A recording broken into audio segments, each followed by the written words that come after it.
Next class में हमने acceleration complete किया था। इस क्लास में हम equation of motion by graphical method, class 9th में जो ये इक्वेशन है ये ग्राफिकल मेथड से ही ड्राइव करने के लिए आती हैं। वैसे ये दो और मेथड से भी ड्राइव हो सकती हैं, एक एल्जेब्रिक मेथड, दूसरा कैलकुलस मेथड। तो इस क्लास में मैं आपको ग्राफिकल मेथड से ये इक्वेशन ड्राइव करके दिखाऊंगा बहुत ही आसान तरीके से।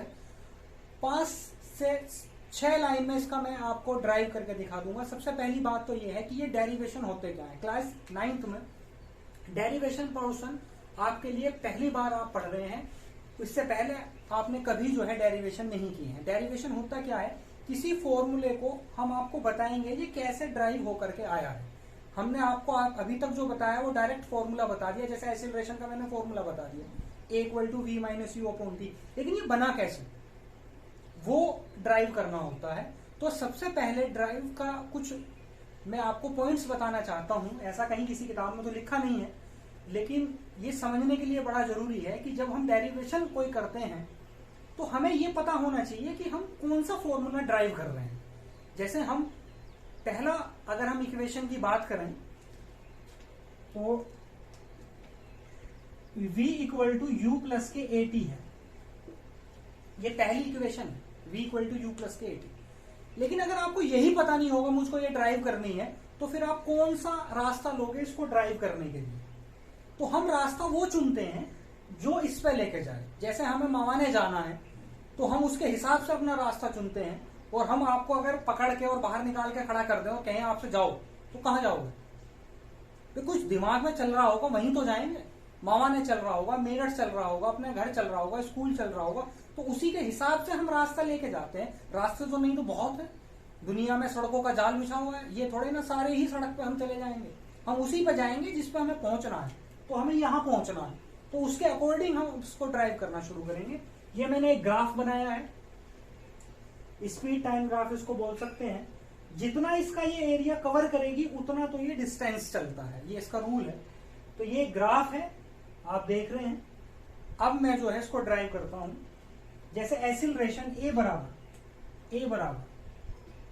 क्या होगा, तो आप ये ध्यान करेंगे कि A बराबर BC/AC होता है। क्यों होता है, ये जो स्लोप है ये डिवाइडेड बाय ये एक्सीलरेशन A आ जाएगा।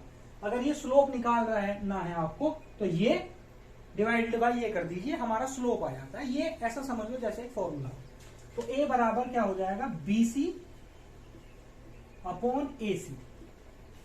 अब BC की कोई वैल्यू नहीं है इस ग्राफ में, वैल्यू किसकी है, B से लेके D तक की या C से लेके D तक की। तो मैथमेटिकली हम निकाल सकते हैं A बराबर BD - CD/AC। वैल्यू पुट कर दीजिए, A बराबर BD V CD U AC। जब यहां से लेके यहां T है तो यहां से लेके यहां भी क्या होगा, T। तो क्या आ गया, इसको सोल्व करेंगे तो AT = V - U और V = U + के AT। ये पहली इक्वेशन जो है वो ड्राइव हो गई है। बहुत सिंपल है, पहुंचना यहां था, पहुंच गए यहां। A BC/AC, वैल्यू पुट करी, आंसर निकाल दिया। बहुत सिंपल है, 1 2 3 4 स्टेप पे मेरा आंसर आ गया है। इतना आसान है, आप इसको नोट कर लीजिए, स्क्रीनशॉट ले लीजिए। फिर मैं सेकंड इक्वेशन, ये थी हमारी फर्स्ट इक्वेशन ऑफ मोशन। ये पहली थी first equation of motion, V = U + AT। Learn करनी पड़ेगी आपको, न्यूमेरिकल जो होंगे वो इन्हीं से होंगे। V = U + के AT, स्क्रीनशॉट लीजिए।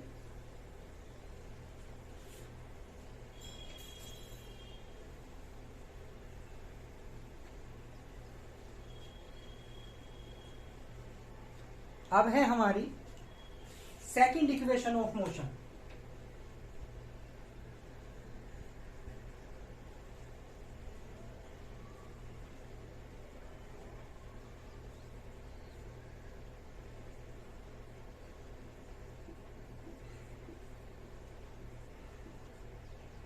S equal to U plus के ए टी, वो एस बराबर यू टी प्लस के हाफ ए टी स्क्वायर। ये भी इसी ही ग्राफ से हमें जो है ड्राइव करनी है। ड्राइव क्या करनी है? ये ड्राइव करनी है। तो एस यानी कि डिस्टेंस, मैंने अभी आपको बताया था कि जो डिस्टेंस है ये जितना एरिया कवर कर रहा है उसके बराबर होती है। तो एस इक्वल टू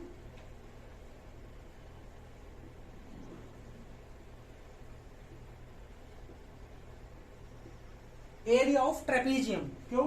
क्योंकि ओ A B C D O एक क्या बन रहा है? ट्रेपेजियम बन रहा है। या दूसरा मेथड ये है कि ऊपर ट्राइंगल नीचे रेक्टेंगल, दोनों का एरिया निकाल के प्लस कर दो, लेकिन ट्रेपेजियम से ये आसान पड़ेगी। तो एरिया ऑफ ट्रेपेजियम, कौन सा trapezium? O A B D O, ये वाला ट्रेपेजियम। तो इसका क्या होता है? एरिया ऑफ ट्रेपेजियम क्या होता है? मैथमेटिक्स में क्लास 8 में आपने पढ़ा होगा। इसका फॉर्मूला होता है half sum of parallel side. Parallel side कौन सी है इसकी? ए ओ बी डी। तो ए ओ प्लस के बी डी इंटू इसकी हाइट। तो हाइट इसकी ये ले लेंगे ए सी। तीनों की वैल्यू पुट कीजिए। A O U, B D V, A C T. अगर हम देखें u plus V T, U T, v नहीं है, तो इसका मायने ये हुआ v की हमें आवश्यकता नहीं है। रास्ता ये लेना है तो v हटाना पड़ेगा। हम अभी क्या पढ़ के आए हैं कि v बराबर क्या होता है? v equal to U plus के ए टी। तो v बराबर होता है u प्लस के ए टी। तो जहां v आ रहा है उसकी जगह क्या लिख दीजिए? u प्लस के A T. Half u plus के v, v की जगह क्या लिखूं? u प्लस के ए टी इंटू टी। तो 2u A T into T, half 2u plus के ए टी इंटू टी। अब इस t की मल्टीप्लाई इधर, इस हाफ की मल्टीप्लाई इधर। तो हाफ की मल्टीप्लाई इधर होगी तो हाफ से हाफ कटेगा, यहां हाफ आ जाएगा। इस t की यहां मल्टीप्लाई होगी तो यहां टी स्क्वायर आ जाएगा और यहां ut आ जाएगा। तो क्या आ जाएगा? ये ut प्लस के half A T square S बराबर, ये कौन सी ड्राइव हो गई हमारी? Second equation of motion. S distance, you initial velocity, T time, A acceleration और यहां पे टी टाइम। ये second equation of motion drive हो गई है। आप उसका स्क्रीनशॉट ले सकते हैं। उसके बाद में थर्ड इक्वेशन ऑफ मोशन आपको कराता हूं। 3 इक्वेशन ऑफ मोशन आपके सिलेबस में है। फर्स्ट इक्वेशन, सेकंड इक्वेशन और थर्ड इक्वेशन। ये आपकी सेकंड इक्वेशन ड्राइव हो चुकी है।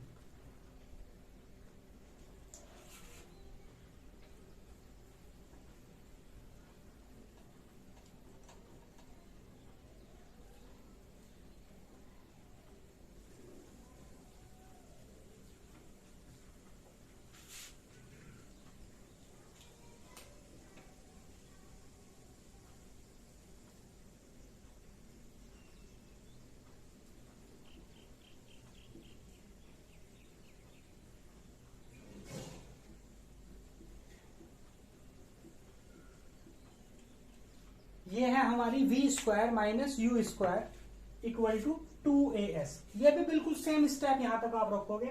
एस क्या है? Area of trapezium. कौन सा ट्रेपेजियम? यही। क्या है? ये है। वैल्यू वहां तक ही बिल्कुल सेम पुट करोगे। क्या वैल्यू है? 1/2 ए ओ यू प्लस के v इंटू ए सी टी। अब इसमें ऊपर देखिए क्या नहीं है? v है, u भी है, t नहीं है। तो t की जगह क्या लिख सकते हैं? v equal to U plus के ए टी, t आ जाएगा v माइनस के u अपॉन ए। तो इस t की जगह ये पुट कर देंगे 1/2 u प्लस के v और v माइनस के u अपॉन ए। और इधर s है 2as, इधर चला गया u प्लस के v और v माइनस के u। क्या बनेगा? v square minus u square. Mathematics की आइडेंटिटी है 2as, ऐसा है ऐसे। बहुत ही सिंपल है, बहुत ही आसान तरीके से मैंने आपको ये ड्राइव कर दी है। ये आपको लर्न होनी चाहिए, तभी ये आप इसको ड्राइव कर पाओगे, नहीं तो ड्राइव नहीं कर सकते। जहां हमें पहुंचना है वो रास्ता हम लेंगे ताकि हम अपनी डेस्टिनी पे पहुंच जाए। तो V square minus U square equal to 2as हमारी थर्ड इक्वेशन ऑफ मोशन होती है। 9th क्लास में यही 3 इक्वेशन है। एक टॉपिक और बचा हुआ है इसका आप स्क्रीनशॉट ले लेंगे, वो है हमारा यूनिफॉर्म सर्कुलर मोशन।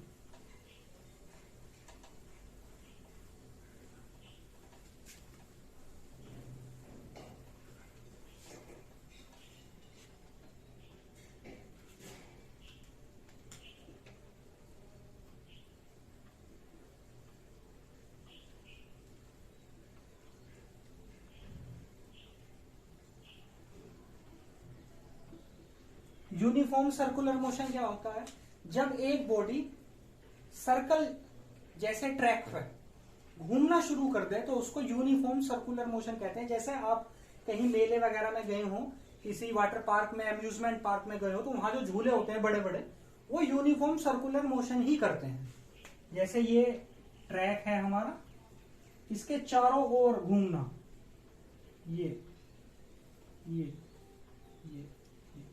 तो ये यूनिफॉर्म सर्कुलर मोशन का एग्जांपल है। और यूनिफॉर्म सर्कुलर मोशन जो है वो एक्सिलरेटेड मोशन होता है। कैसे?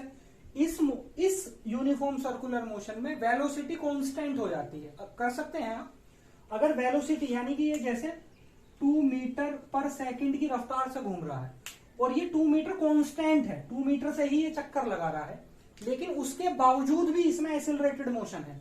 कैसे? क्योंकि वेलोसिटी 2 तरीके से आप बता सकते हैं, या तो मैग्नीट्यूड में चेंज हो जाए या डायरेक्शन में चेंज हो जाए। क्योंकि वेलोसिटी एक वेक्टर क्वांटिटी है, तो डायरेक्शन का भी जो चेंज होगा उसको भी हम काउंट करेंगे। तो इसमें हर एक पॉइंट पे इसकी डायरेक्शन बदल रही है। कैसे? अगर आपको इस पॉइंट पे डायरेक्शन चाहिए तो यहां है, इस पॉइंट पे चाहिए तो यहां है, इस पॉइंट पे चाहिए तो यहां है, इस पॉइंट पे चाहिए यहां है, यहां है, यहां है। तो हर एक पॉइंट पे डायरेक्शन अलग है। ऐसा भी समझ सकते हैं, जैसे एक थ्रेड लीजिए और एक स्टोन बांधिए, उसको ऐसे घुमाना शुरू कीजिए, जहां पे वो कट होगा वहां से वो सीधा जाएगा। ऐसा थोड़ी ना वो घूमता घूमता जाके गिरेगा, नहीं, जहां से वो कट होगा, जहां से वो थ्रेड टूटेगा, वहां से वो सीधा जाएगा। तो अगर ये यहां है तो यहां से सीधा, यहां है तो यहां से सीधा, यहां है तो यहां से सीधा। तो ये एक्सिलरेटेड मोशन का भी एक एग्जाम्पल होता है। एक क्वेश्चन भी पूछा जाता है कि क्या ऐसा पॉसिबल है कि वेलोसिटी की जो मैग्नीट्यूड है वो कांस्टेंट हो लेकिन उसमें एक्सेलरेशन हो रहा हो? तो आंसर है यस। ये यूनिफॉर्म सर्कुलर मोशन उसी का ही एग्जांपल है। इसमें वेलोसिटी का मैग्नीट्यूड कांस्टेंट है लेकिन उसके बावजूद भी इसमें एक्सेलरेशन हो रहा है और हर एक पॉइंट पे एक्सेलरेशन हो रहा है। तो ये एक्सेलरेटेड मोशन का भी एग्जांपल है यूनिफॉर्म सर्कुलर मोशन। एक गोल ट्रैक पर घूमना, उसको ही हम क्या कहते हैं? Uniform circular motion.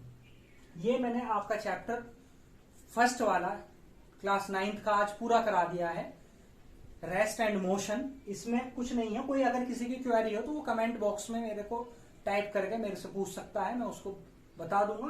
सारे नोट्स मैंने बेसिकली इसी पे ही प्रिपेयर कराए हैं और जो भी कोई समस्या आए तो वो मेरे से पूछ सकता है। कमेंट में अपना क्वेश्चन डाल दीजिएगा, मैं उसका जवाब दे दूंगा। बहुत बहुत धन्यवाद। आज जो है ये पूरा हो गया है चैप्टर। आगे भी मैं जो है इसी की वीडियो डालता रहूंगा। क्लास 10th की, 11th की, 12th की ये डलती रहेंगी। आपको बहुत ही आसानी से जो फिजिक्स है वो समझ में आएगी।